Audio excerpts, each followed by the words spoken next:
What's up, everybody? Welcome back to Play by Play with Jay. I'm your host, Jordan, aka Jay, and thank you for tuning into my episode 8.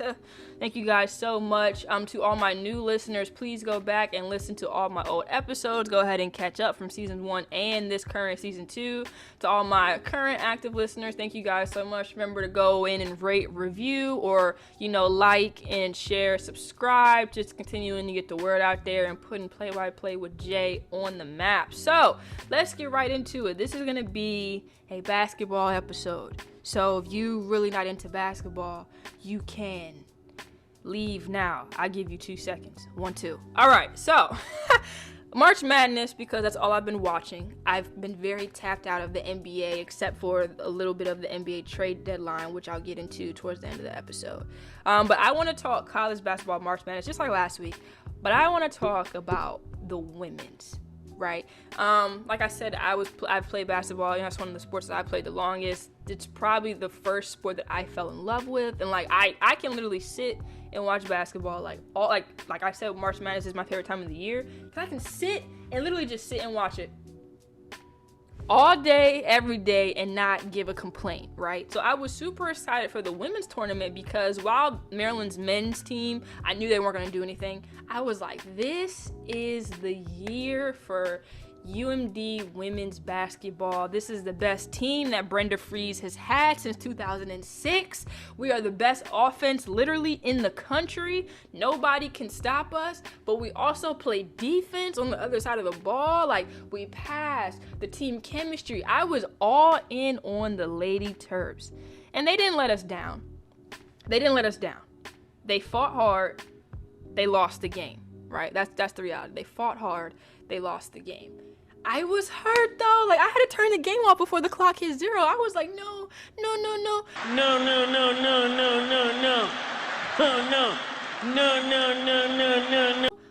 No, Maryland, no. Because I really thought, we were the school who could beat UConn. Which is jump-starting me to my next point. I'm all for referees. I'm all for that. You need them to get the sport, keep it in check. The refs of the Baylor UConn's women's game on Monday night. You can't just not make the right call at the end of the game. UConn might have paid y'all off. Don't show it. You might have wanted UConn to go to the Final Four, but don't show it. Make the call. And I'm going to have the picture right there. That's a foul. I don't care. Stevie Wonder would.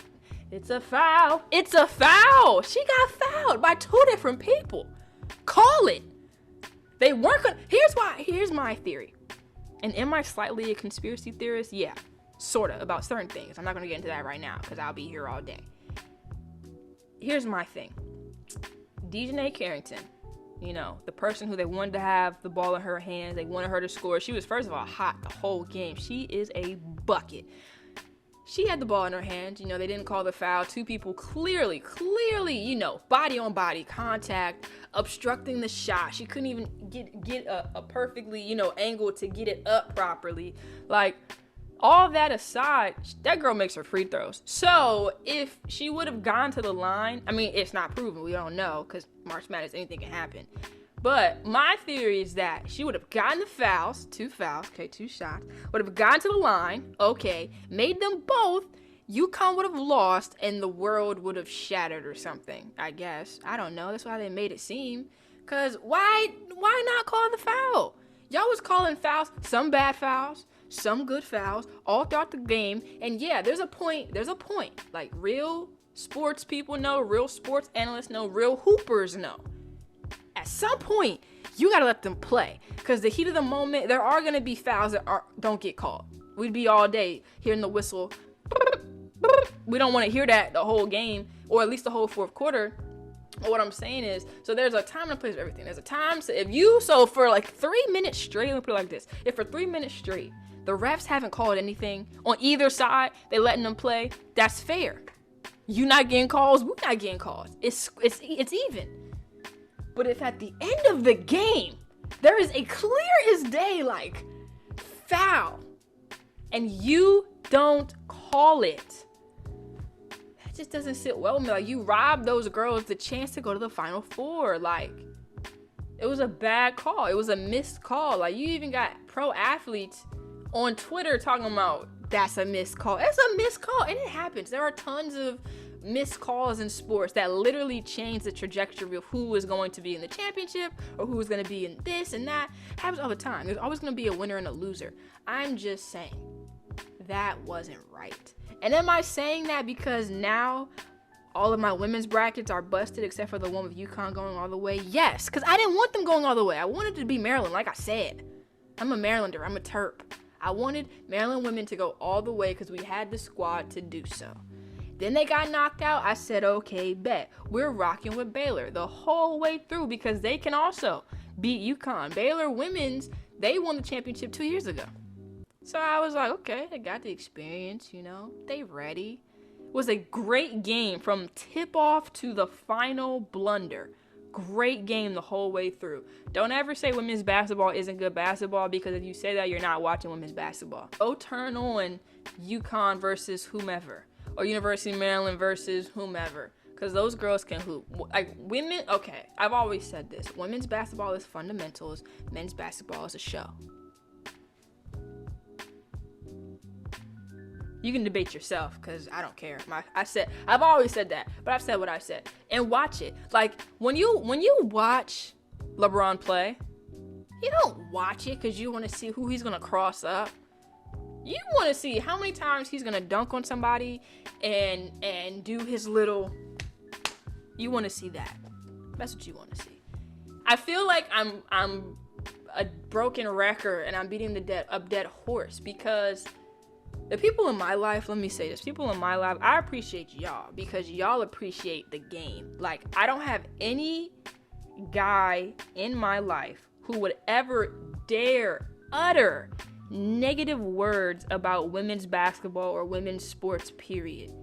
If you're an athlete, if you've played team sports, if you have a mom, if you have sisters, if you have female cousins, if you just have friends that are a girl, it doesn't matter. You should have a respect for their game as well. And to further that point, if you were a former athlete or a current athlete and you don't respect the women's sport, get out of here. Most of the people in the comments, like on Bleacher Report or ESPN or House of Highlights, or I'm trying to think of any of the other like mainstream like sports reporting networks, tweet out or put on Instagram anything at all pertaining to women, anything, the comments take you back to 1910. For real. Like, it's really these internet trolls and these grown men on there. Oh, she needs to be in the kitchen, or yawn, who cares, or we didn't ask for this content, or whatever. And I just be saying, like, didn't each and every single one of y'all come from a woman? I don't care how you feel. Don't all of y'all have a mama? Like, no, seriously. On some serious stuff. Like, I'm not clowning with y'all. I'm not trying to pit. Don't all of y'all have a mama?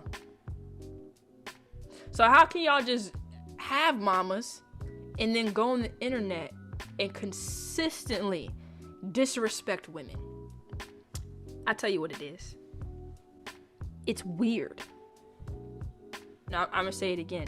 Like, all the internet men and trolls who attack those women and try to belittle them and, say that their talent isn't this and it's not that and that, you don't care and just not trying to be supportive in any sort of way. You're just really doing more harm than good, or really giving your opinion when nobody even asked for it anyway. Knowing that y'all came from y'all mothers and y'all are... Stop being weird. Like, stop being weird. Like, I put it like this. Every time that you've gone in the comments and seen some guy saying something negative and like, oh, all she did was cross somebody up, or all she did was lay it up, or whatever. Go if you, I use the example because I'm from Maryland. If you live in Maryland, when it's safe, Go to one of their open practices. The women. Matter of fact, go ask, can you play defense for them? And watch how those girls straight up embarrass you. I would be terrified to go defend Maryland women's basketball team. And let it be known, I was a whole defender. Like, that's literally what I was known for, was being the defender. And yet I am nervous and don't think that I could hold any of those girls. So what makes you, user 125687, think that by you sleeping on the couch in your parents' basement that you would be any more equipped to handle what they're doing? Stop it. Go get a job or something. Go get some business. Get off social media, why don't you?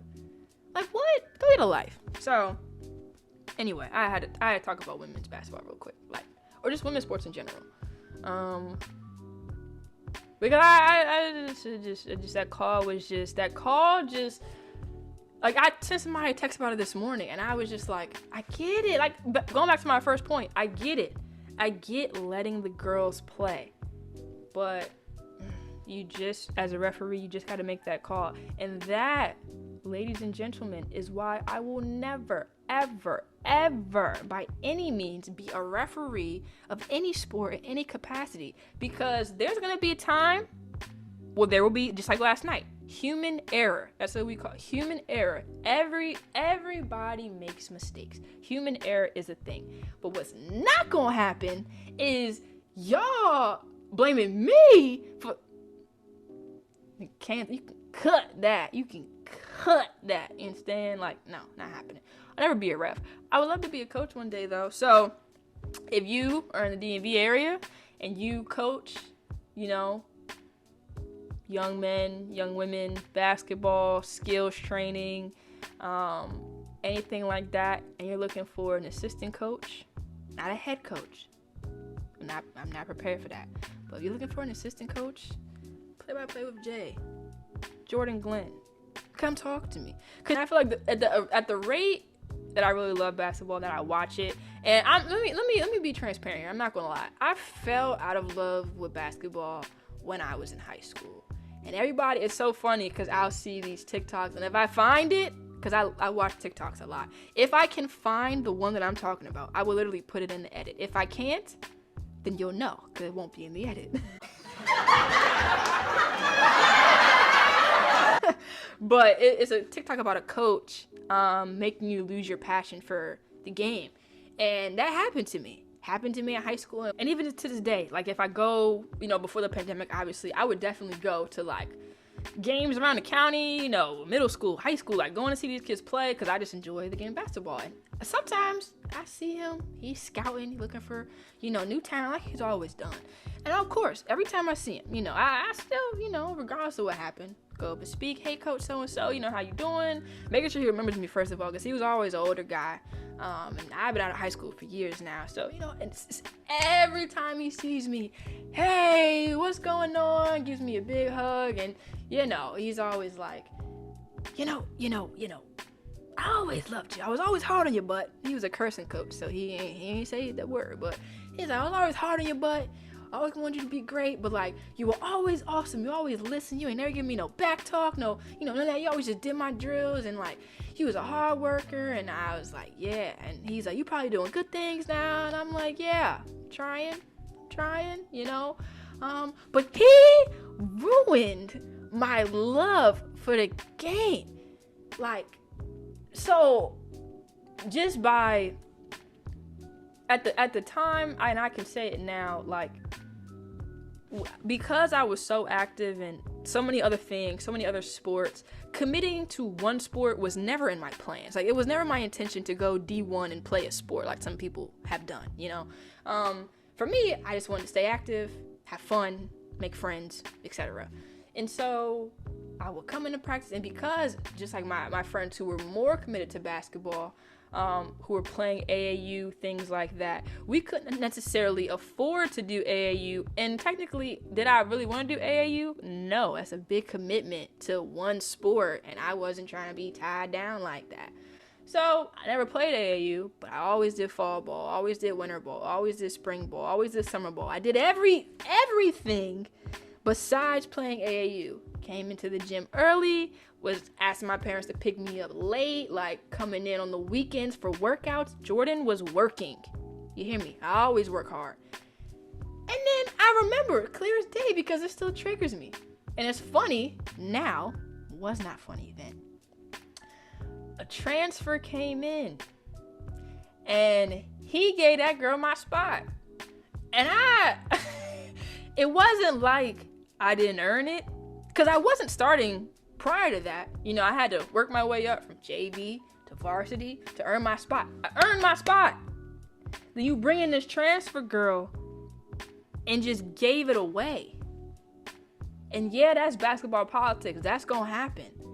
But I was like, I'm done with you. I literally was like, I'm done. Like, this is my last season playing. I'm done. And I had to think about it. I remember what I was doing. I was babysitting, a family friend's daughter, and he called me and he was like, hey, I'm sorry that I put you in this spot. And I was like, I'm sorry you put me in this spot too, because I'm not coming back to play for you for these next 2 years. Like, I was a sophomore when it happened, when I gave up basketball. And I don't know, do I regret it now? No, because nothing was gonna stem from it anyway. But I just feel like that would have been cool to be on the basketball team all 4 years, like my friends, and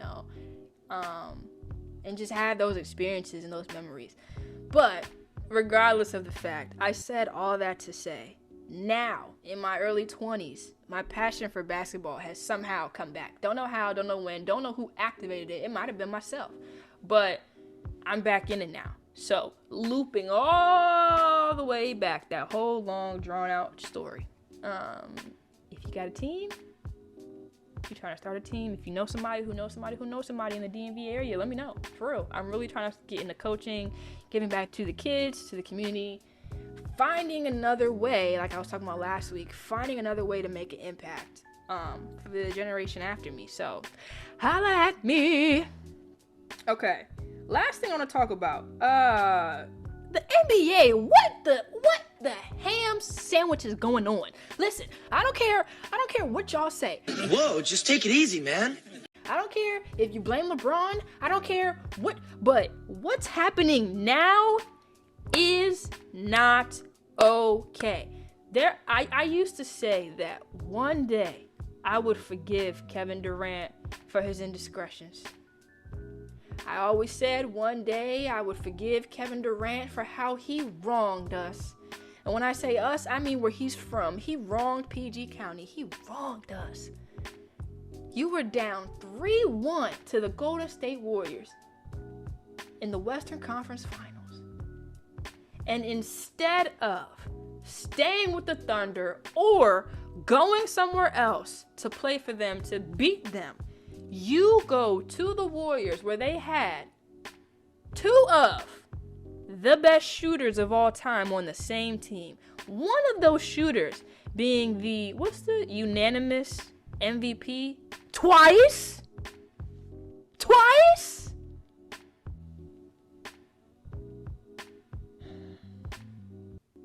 As you can see, this is raw emotion that I'm getting out, probably for the first time on camera or on the mic. I always said that when he went to Golden State, when he did that snake stuff, and when he went and got his rings, no, you can't take anything away from him. Them 2 rings, them 2 finals MVPs, can't take anything from him. But I can. I could take away from his greatness. Like, what y'all not gonna do? Like, and this is what really is gonna grind my gears when it's all said and done. When LeBron is retired, when KD is retired, when all the guys in the league now are out, and we have a whole new generation of the league, like LaMelo, Zion, all them players. I triple dog dare one of y'all to be like, KD's the GOAT. y'all gotta, because, yeah, LeBron, sure, give him the blame. He's the reason why we have super teams. Somebody gotta get the blame, give it to the GOAT. Give it up. He's the reason why we have super teams, right? Right? As if Michael Jordan didn't get Dennis Rodman. Alright, but I'm not going, alright. So LeBron is the first guy to control his own destiny and leave his team and whatever. Okay? It was LeBron, D Wade, and Chris Bosh in Miami, right? And so then once LeBron did his deed there, he said, okay, I can do it. So now I'm gonna take it back to Cleveland. I'm gonna do it again for Cleveland. And what happened? Brought them their first and probably only championship they'll ever get. Okay, when we go back and look at the rosters that Steph Curry has taken to the finals, that KD has taken to the finals, they were on the same freaking team, that LeBron has taken to the finals, that Michael Jordan took look at all the rosters that these guys have taken to the finals, you know? LeBron has severely been on the backside of it. Like, his Cavs teams, going back to before he even left Cleveland the first time. Come on! Going back to even before LeBron left Cleveland the first time and went to the finals with that roster. Then he left Cleveland, went to Miami. Built a super team, yes. Can admit that. That's when he was hitting his prime. He was like, I don't care about none of y'all. Got his 2 rings.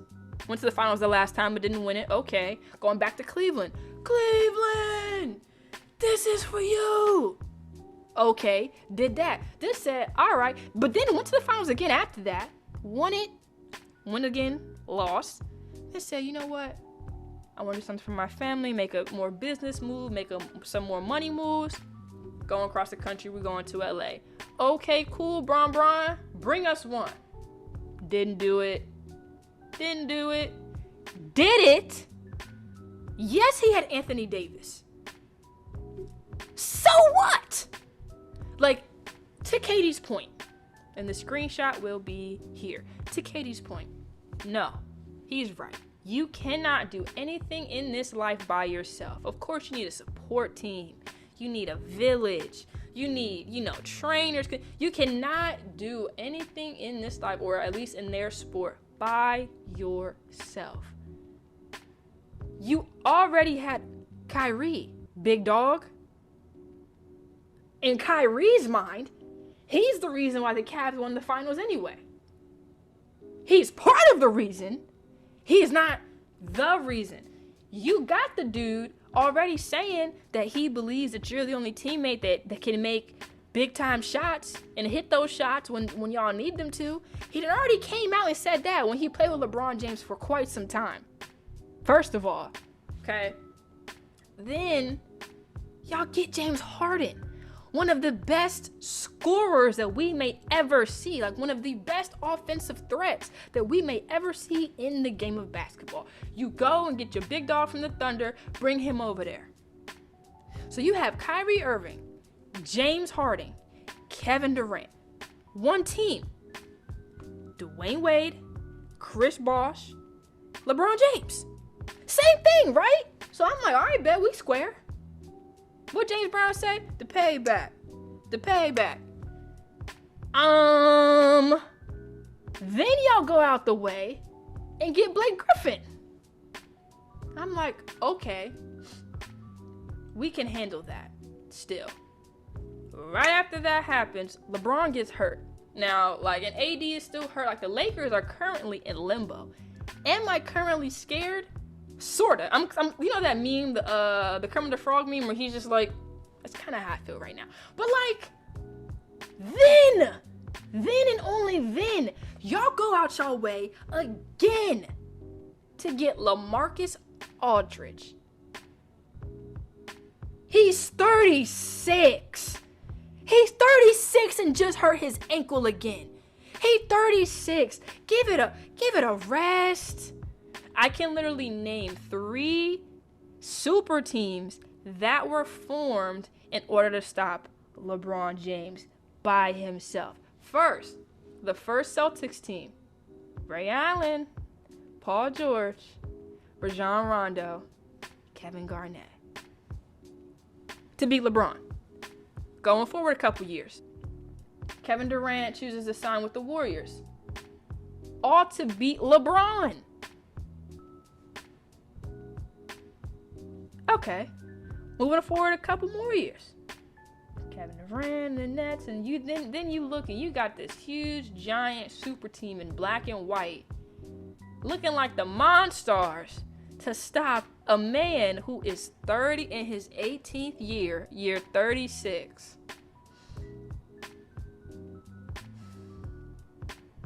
It's just frustrating because now, but, you know, I'm not going to complain.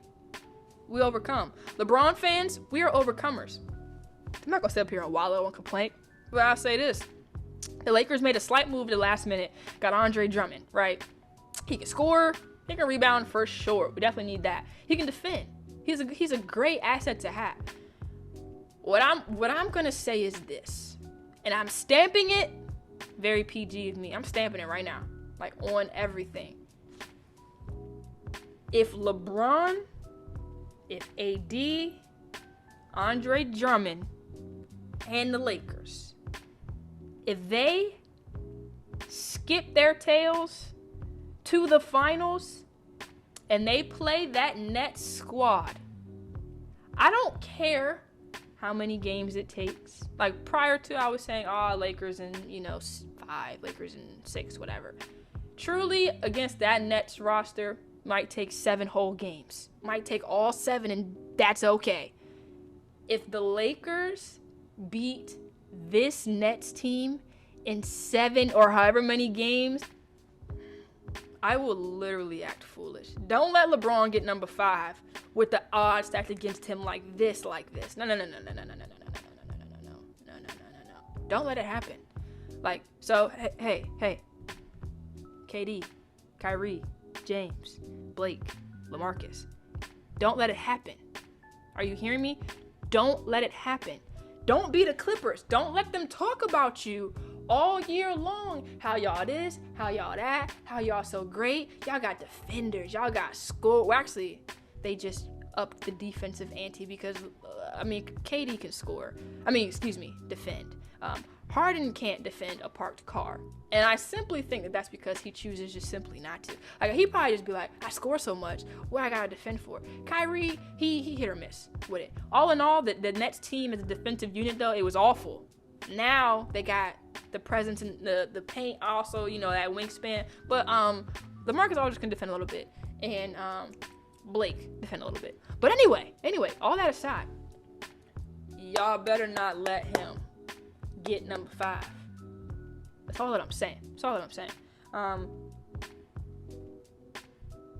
Because I'm gonna just go off. That's all. I'm gonna just go off. Like, y'all, that team is too good to not coast through the East. Looking at the East right now, the Nets should literally coast through the East for the rest of the season, easily getting through the playoffs and make it to the Eastern Conference Finals. It shouldn't even be a question at this point. Who's standing up against them? Let's go through it. The Raptors? No. The Bucks? No. The Sixers? Absolutely not. Who else is there? The Hornets? No. They might not even be in the playoffs. The Wizards? Not a chance in the world. Russell Westbrook getting triple doubles that haven't even happened before in the NBA, but the Wizards are still garbage. So I could care less about that. Like, I'm trying to think of any other team. Are the Grizzlies in the East? I don't know. No team. It doesn't matter. No team that I name. Well, no. I'm not tired yet. No, it's not happening. There is no team in the East that should pose any threat at all to this Nets roster. But I promise you this. If the Lakers trying to lower my blood pressure. If the Lakers win it, in spite of all this, oh boy. Play-by-play with Jay's gonna have a party. Like, we're gonna have a virtual party. Like, we're gonna have a Lakers championship party. And again, I'm not a Lakers fan. I'm a LeBron fan. Wherever he go, I go. So we gonna party. So that's pretty much it for today's episode. I just want to talk about women's basketball. Trolls, stay off social media, stay out the comments. If you really think you big and bad, go to Open Gym, challenge one of them the one-on-one, go get embarrassed, let that get put on social media, and then try and comment and defend yourself after that. To the Nets, don't blow it. Don't be the Clippers, because y'all just went all in, just like the Clippers did. Clippers went all in and literally blew it, and now nobody cares about them. Their window is seemingly closed. Everybody thinks that they're going to be able to beat the Lakers when it comes down to it. After what happened last year, the Lakers ain't letting that happen. Ain't nobody scared of no Paul George. I never was. And also, sidebar, I can't explain why he's my least favorite player in the NBA. He just is. Like, everybody has that player where it's just like, you see them on TV and it's just like, ugh, I don't like you. But again, I'm not a crazy fan. I would also never go in Paul George's comments and be like, oh, I hate you. I would never go in his DMs and say anything disrespectful. It doesn't matter. It's just a sport. They're still real people. But I can't stand Paul George. He just all talk, zero action. That is a pet peeve of mine. Don't talk about it. Cause I don't care. All that you talking, I don't care. Do something about it. Yeah, Paul George, you back with your trainer from your MVP year. I don't care, Paul. Go win a championship. Ain't gonna happen, but go do it. Then I'll be like, oh, Paul George. I still don't like him, but he gets his crops. You know what I mean? So, nah. But to the Nets, I triple dog dare y'all to lose the finals. Like, for real, I triple dog dare y'all to. That is all. So that's it, guys. Thank you guys so much for tuning into my episode 8. This one was a fun one. Hopefully I didn't lose you guys too much on the basketball talk. As you can see, I get very passionate about it. Like I said, it really was my first love. And so I could go on and on all day, but for your sake, I will not. I'll see you guys next week on episode 9. This is your girl Jordan, aka Jay, giving you the play-by-play each and every week. Peace.